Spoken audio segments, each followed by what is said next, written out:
বিকালে বৃষ্টির পর যখন ওয়েদারটা খুব ঠান্ডা ঠান্ডা হয়ে যায় না, তখনই আমার মনটা কেমন মোগলাই, চাউমিন, রোল, ফুচকা এরকম করতে লাগে। সেই জন্যই কিন্তু বান্ধবীর সঙ্গে বেরিয়ে গিয়েছিলাম প্রথমে ফুচকা খেতে।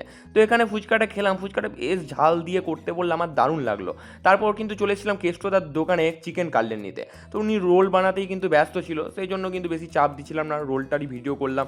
এদিকে কখন যে রোল বানাতে বানাতে আমার আসল চিকেন কাটলেটটাই প্যাক করে দিয়েছিল সেটা মাথাতেই নাই। আর চিকেন কাটলেটটা কিন্তু নিয়ে যাবো লাইব্রেরিতে, ওইখানে কিন্তু মাঠের মাঝখানে খাবো, কারণ ওইভাবে ভালোভাবে বসে খেতে আমাদের একদম ভালো লাগে না। আমাদের কিন্তু সবসময় আনহাইজিনিক ব্যাপারটা কিন্তু মেনটেন করতে হয়। সেই জন্য কিন্তু চলে এসেছিলাম এই যে মাঠের মধ্যে সন্ধেবেলায় একদম রাস্তার মধ্যে প্যাকেটটা ফেলে কিন্তু দুটো প্লেট এনেছিলাম, ওইটা নিয়ে কাড়াকাড়ি হলো। তারপরে দেখতে পাচ্ছ কাটলেট, চিকেন কাটলেট কিন্তু চিকেন ভরে ভরে একদমই দেয় না, কিন্তু দারুণ টেস্ট করে। আর এই যে এটা পিকু দেখতে পাচ্ছ, আর এখানে দেখতে পাচ্ছ রিজু, এ কিন্তু আমাদের চিকেন কাটলেটটা খাওয়ালো আজকে, সত্যি বলছি খাওয়ালো।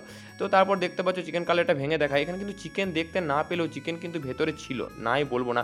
আর টেস্ট কিন্তু অসাধারণ করে। তো এই যে এটাই আমরা কিন্তু সবাই মিলে খেলাম, মানে এইভাবে খেতে একটা আলাদাই মজা লাগে। ওই মানে বসে একটা সুন্দরভাবে ভ্যান চালিয়ে এসি চালিয়ে এইভাবে কিন্তু ভালো লাগে না। তো দেখতেই পাচ্ছ সবাই মিলে কিন্তু আমরা খাওয়া দাওয়া করে নিলাম, আর এর অবস্থাটা দেখো কিন্তু খেয়ে এত আপ্লুত হয়ে গেছে। যাই হোক, এইভাবেই কিন্তু আজকের সন্ধ্যাটা কেটে গেল। তারপর আবার কি, চলো পরীক্ষা পড়তে হবে, টাটা বাই বাই।